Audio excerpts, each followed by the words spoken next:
দমনপীড়ন বন্ধ করে গণহত্যা ও নির্যাতনের জন্য জাতির কাছে ক্ষমা চেয়ে অবিলম্বে সরকারকে পদত্যাগের আহ্বান জানিয়েছেন নতুন সেনাপ্রধান লেফটেন্যান্ট জেনারেল ওয়াকারুজ্জামান। কর্মকর্তাদের সঙ্গে জরুরি সভায় সরকারের ক্ষমতা হস্তান্তর নিয়ে কথা বলেছেন বাংলাদেশ সেনাবাহিনীর প্রধান জেনারেল ওয়াকারুজ্জামান। মন্ত্রীদের পদত্যাগের নির্দেশ দিয়েছেন প্রধানমন্ত্রী শেখ হাসিনা। এমনটাই জানিয়েছেন আওয়ামী লীগ সাধারণ সম্পাদক এবং সড়ক পরিবহন ও সেতুমন্ত্রী ওবায়দুল কাদের।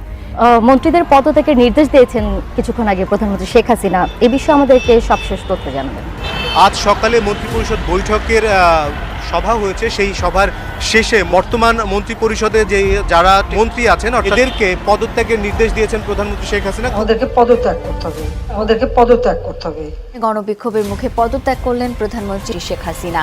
একই সাথে আটক সকল সাধারণ শিক্ষার্থীকে মুক্তি দেবার নির্দেশ দেন তিনি। সরকার পতনের এক দফা আন্দোলনে উত্তাল ঢাকা। গোটা দেশ উত্তাল তো হবেই, কারণ একদিকে যেরকমভাবে আন্দোলনকারীরা তারা দেশের সব জায়গা থেকে আন্দোলনে ঝাঁপিয়ে পড়তেছে এবং তারা স্পষ্ট ঘোষণা দিচ্ছে যে যতক্ষণ পর্যন্ত তাদের এক দফা দাবি প্রধানমন্ত্রীর পদত্যাগ আদায় না হবে ততক্ষণ পর্যন্ত তারা ঘরে ফিরবে না।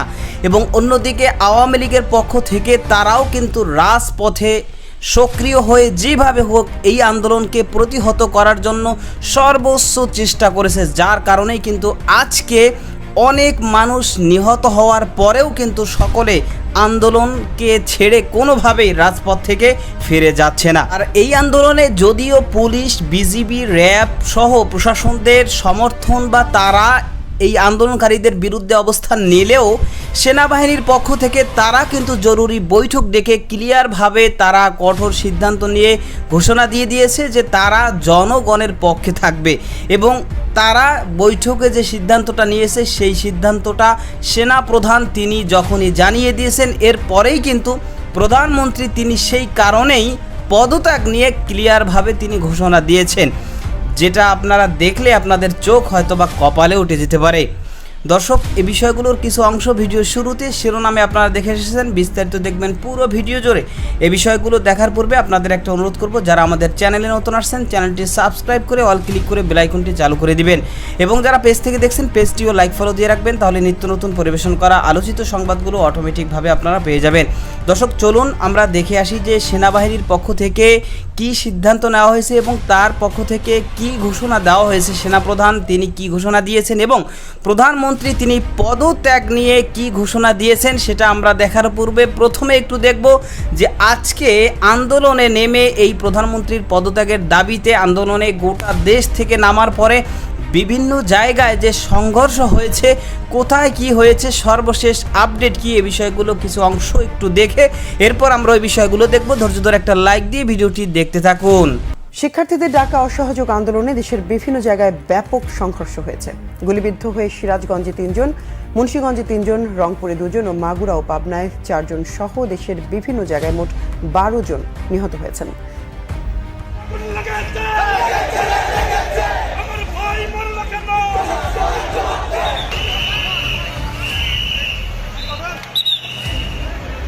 সিলেটে পুলিশের সাথে আন্দোলনকারীদের দফায় দফায় সংঘর্ষ হয়। ছাত্রদের ছত্রভঙ্গ করতে টিয়ারশেল ও রাবার বুলেট ছোড়ে পুলিশ। বন্দরবাজার, সুরমা পয়েন্ট ও কোর্ট পয়েন্ট, কিনব্রিজ, তালতলা এলাকায় ধাওয়া পাল্টা ধাওয়া হয়। সিরাজগঞ্জের ছাত্র জনতা বাজার স্টেশন, পানির ফোয়ারা এলাকায় জড়ো হয়। মিছিল নিয়ে যায় এসএস রোডে। মিছিলটি জেলা আওয়ামী লীগ কার্যালয়ের কাছে গেলে দলের নেতাকর্মীদের সাথে ধাওয়া পাল্টা দেওয়া হয়, চলে গুলি, আগুন দেওয়া হয় আওয়ামী লীগ কার্যালয়ে। পুরায় আন্দোলনকারীদের সাথে পুলিশ ছাত্রলীগের সংঘর্ষ হয়। এতে নিহত হন জেলা ছাত্র দলের যুগ্ম সাধারণ সম্পাদক মেহেদী হাসান রাব্বি। মুন্সিগঞ্জে বৈষম্য বিরোধী ছাত্র আন্দোলনের কর্মসূচি চলাকালে সুপারমার্কেট এলাকায় শিক্ষার্থীদের সাথে আওয়ামী লীগ, ছাত্রলীগ, যুবলীগ নেতাকর্মীদের সংঘর্ষ হয়। এ সময় মুহুর্মুহু গুলিবর্ষণ করা হয়। আহত হন সাংবাদিক সহ শতাধিক। খুলনায় আওয়ামী লীগ কার্যালয়ে আগুন দেয় বিক্ষুব্ধ শিক্ষার্থীরা। রংপুরে মুখোমুখি অবস্থানে আওয়ামী লীগ ও আন্দোলনকারীরা। রংপুর টাউন চত্বরে জমায়েত হয় শিক্ষার্থী জনতা। পায়রা চত্বর থেকে মিছিল নিয়ে ছাত্রলীগ তাদের ধাওয়া দেয়। এ সময় সংঘর্ষ বাধে। ফরিদপুর জেলা আওয়ামী লীগ কার্যালয়, সরকারি রাজেন্দ্র কলেজ ও বিভিন্ন স্থানে ভাঙচুর করা হয়। পরিস্থিতি নিয়ন্ত্রণে সাউন্ড গ্রেনেড ও টিয়ারশেল ছোড়ে পুলিশ। আমি যদি মারাও যাই আপনারা পিছপা হবেন না, আপনারা এই আন্দোলনকে সফল করেই ছাড়বেন। আমি আবারও বলতে চাই, আমি টিয়ার সেল কেউ ক্যান্সার হয়নি। আপনারা যারা সুস্থ আছেন আপনারা পিছপা হবেন না, আপনারা এই আন্দোলনকে সফল করুন। পাশাপাশি আমি সমগ্র বাংলাদেশ সকল আপামার জনতাকে অনুরোধ করব, আপনারা এখনো যারা আপনাদের সন্তানদেরকে ঘরে আটকে রেখেছেন আপনারা দয়া করে তাদেরকে ছেড়ে দিন, এই আন্দোলনে অংশগ্রহণ করতে দিন। মনে রাখবেন, আমরা যদি এই আন্দোলনে ব্যর্থ হই আগামীর বাংলাদেশ ব্যর্থ হবে। আপনারা ভাববেন না আমরা যদি ব্যর্থ হই সব কিছু ঠিকঠাক হয়ে যাবে। আমরা যদি আজ থেমে যাই, এই আন্দোলন যদি থেমে যায়, বাংলাদেশের স্বাধীনতা সার্বভৌমত্ব সব কিছু আমরা হারিয়ে ফেলবো। আমাদের এখন আর কোনো দাবি নাই, আমাদের এক দফা এক দাবি নিয়ে সারা বাংলাদেশে যা হচ্ছে আমরাও তাই কর্মসূচি পালন করতেছি। এক দফা এক দাবি, প্রধানমন্ত্রীকে পদত্যাগ করা লাগবে। পদত্যাগ ছাড়া আমরা আর কোনো কিছু চাই না, কারণ আমরা সংলাপের সুযোগ দিচ্ছি অনেক আগে। 18 তারিখ থেকে শুরু করে যে পরিমাণ গণহত্যা গুম চলাইছে, এরপরে আর আমাদের কোনো রাস্তা নেই, আমাদের পিঠ দেয়ালে ঠিক গিয়েছে। যখন আমরা সংলাপের সুযোগ দিছি তখন সাধারণ স্টুডেন্টরা ছিল, সবাই সাধারণ স্টুডেন্ট ছাড়া কেউ ছিল না। সেইখানে মাইক দেওয়া হয়েছে, গুম করা হয়েছে, তাদের বাপ মাকে তুলে নিয়ে যা হয়রানি করা হয়েছে, সব ধরনের প্রস্তুতি তারা নিয়ে করেছে। এখানে সংলাপ কিসের ভাই? এখন আর কোনো সংলাপ নাই। আমরা একটাই দাবি, একটাই সবার এক দফা একই দাবি, আপনি পদত্যাগ করেন। কারণ শেখ হাসিনার পদত্যাগ। আমাদের পুলিশ আমাদের উপরে সন্ত্রাস বাহিনী আমাদের গ্যাস সোর্সে আমাদের চোখে আমরা কোনো বিশৃঙ্খলা সৃষ্টি করে নাই, নিজেরাই আমাদের উপরে নিক্ষেপ করছে। পুলিশরা হিজলা আরে ছাত্রলীগ, আচ্ছা ভাই আমাদের উপরে ছাত্রলীগ পুলিশ লীগ যত লীগ আছে ভাই সম্পূর্ণ আমাদের উপর অত্যাচার করছে ভাই। বিনি কাজে আমাদের চোখে মুখে গ্যাস ছাড়ছে, আমাদের অবস্থা দেখেন কি হয়েছে। আমাদের 3-4টে ভাই আহত হয়েছে এবং তো হসপিটালও নিয়ে গেছে। এই মুহূর্তে মুক্তিযোদ্ধাদের পক্ষ থেকে অবিলম্বে এখনই খুনি হাসিনার সরকারের পদত্যাগ দাবি করছি। বিগত এই কদিনে অনেক তামাশা করেছেন। আমরা বলেছিলাম আগে আমরা জান দিব, কিন্তু তারা নিজেরাই জান দিল। এখন আমরা সামনের দিনে তাদের জানি আর জান না দিতে হয়, আমরা জান দিতে প্রস্তুত তাদের সাথে। যারা ভুয়া মুক্তিযোদ্ধা 71 মুক্তিযোদ্ধা করে নাই, তারা আজকে আওয়ামী লীগের পক্ষে, হাসিনার পক্ষে। সারা দেশের বাংলাদেশের মুক্তিযোদ্ধারা যারা দেশ স্বাধীন করেছে তারা আজকে জনতা ছাত্রদের পক্ষে। এই কথা আমরা বলতে পারি আপনাদেরকে, আমরা হাত দিয়ে গল করে হাত দিয়া। যে পর্যন্ত ছাত্রদের এই দাবি আমাদের জনগণের ভোটারদের দাবি মানে না হইবে, সে পর্যন্ত হাসিনার পতনের পর্যন্ত আমরা শেষ পর্যন্ত দিয়ে আবার রক্ত দিয়ে আমরা মাঠে থাকবো ইনশাআল্লাহ। আমরা মুক্তিযোদ্ধারা কোনো কোটা চাই না, তবু আপনারা এই কোমলমতি শিশুদের বুকে গুলি করিয়েন না। কর্মকর্তাদের সঙ্গে জরুরি সভায় সরকারের ক্ষমতা হস্তান্তর নিয়ে কথা বলেছেন বাংলাদেশ সেনাবাহিনীর প্রধান জেনারেল ওয়াকারুজ্জামান। দায়িত্বশীল একাধিক সূত্র এ তথ্য জানিয়েছে। শনিবার 3রা আগস্ট দুপুরে ঢাকা সেনানিবাসের সেনা প্রাঙ্গণে ঢাকা, মিরপুর ও সাভারে কর্মরত সকল কর্মকর্তাদের সঙ্গে মতবিনিময় করেন তিনি। সূত্র জানায়, জরুরি মতবিনিময় সভায় সেনাপ্রধান কর্মকর্তাদের উদ্দেশ্যে বলেন, শান্তিপূর্ণ ক্ষমতা হস্তান্তর না হলে দেশজুড়ে হত্যা, ধর্ষণ, লুটপাট বেড়ে যাবে। তাই ক্ষমতার হস্তান্তর হলে তা শান্তিপূর্ণভাবে হতে হবে। সেনাপ্রধান বলেন, সেনাবাহিনী গুলি করার জন্য নামেনি, বিক্ষোভ সমাবেশ করার অধিকার সবার আছে। আমরা জনগণের জীবন ও সম্পদ রক্ষা করতে নেমেছি। এক দফা আন্দোলন কি আওয়ামী লীগকে ক্ষমতাচ্যুত করতে হবে আর আমাদেরকে পদত্যাগ করতে হবে। আমার প্রশ্ন, জাতির কাছে প্রশ্ন, কি অপরাধ আমাদের? আমরা কি অপরাধটা করেছি? আমার প্রশ্ন বিএনপি নেতাদের কাছে এবং খালেদা জিয়ার কাছে। আজকে তত্ত্বাবধায়ক সরকারের জন্য তারা আন্দোলন করে।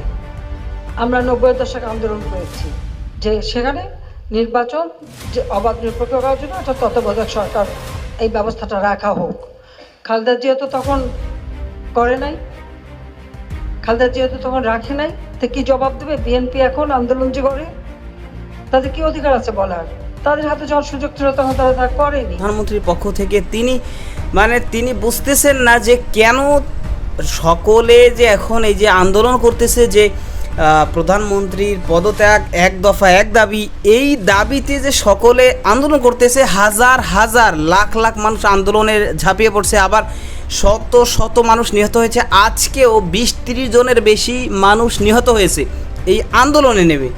অথচ তিনি বুঝতেছেন না যে কেন তার পদত্যাগ মানুষ চাইতেছে।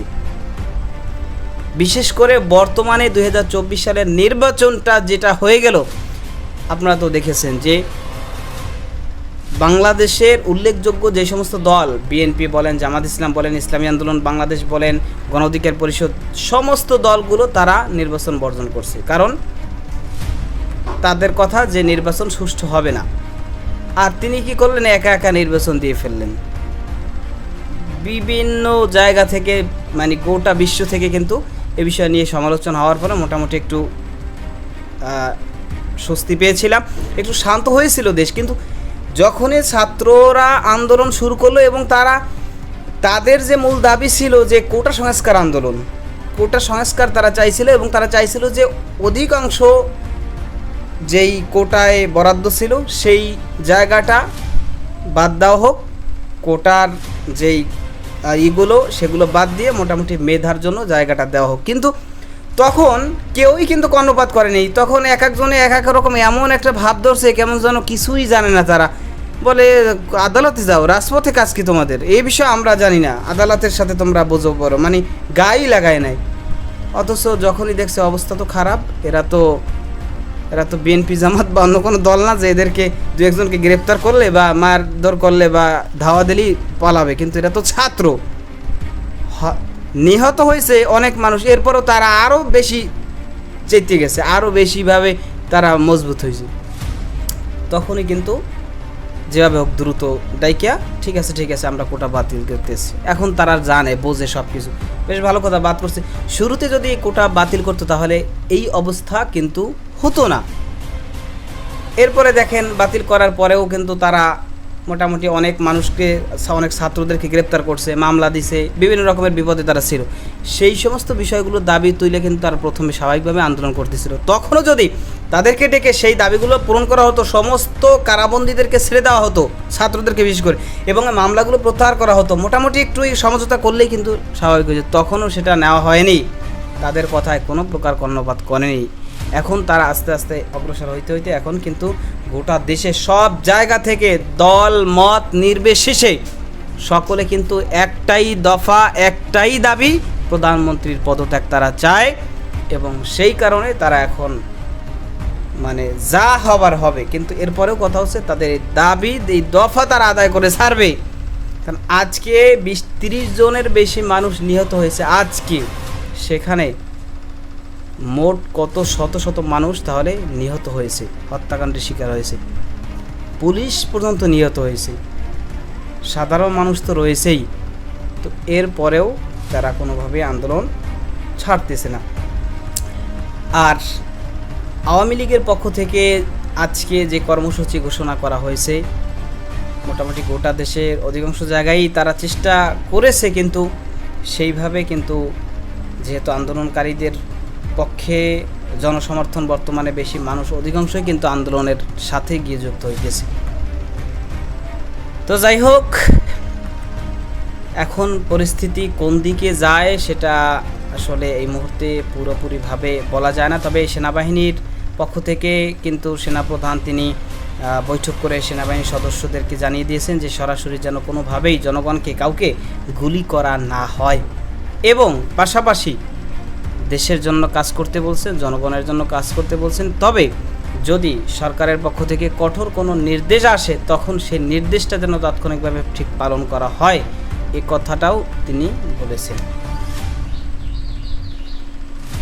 তো যাই হোক দর্শক, আজকে যে তথ্যগুলো দেখলেন সেই তথ্যগুলো সম্পর্কে আপনাদের মতামত কি সেটা কমেন্ট সেকশনে জানাবেন, এবং আপনি কোন জায়গা থেকে আমাদের এই ভিডিওটি দেখছেন, এবং এই যে আন্দোলন চলছে এক দফা এক দাবি প্রধানমন্ত্রীর পদত্যাগ, এই পদত্যাগ এর দাবিতে কি আপনিও সহমত পোষণ করেন নাকি দ্বিমত পোষণ করেন, সেটা আপনি কমেন্ট সেকশনে নির্ভয়ে জানাতে পারেন। দর্শক ভালো থাকবেন, সুস্থ থাকবেন, দেখা হবে নতুন কোনো ভিডিওতে, কথা হবে নতুন কোনো বিষয়। আজকে পর্যন্তই, আসসালামু আলাইকুম ওয়া রাহমাতুল্লাহ।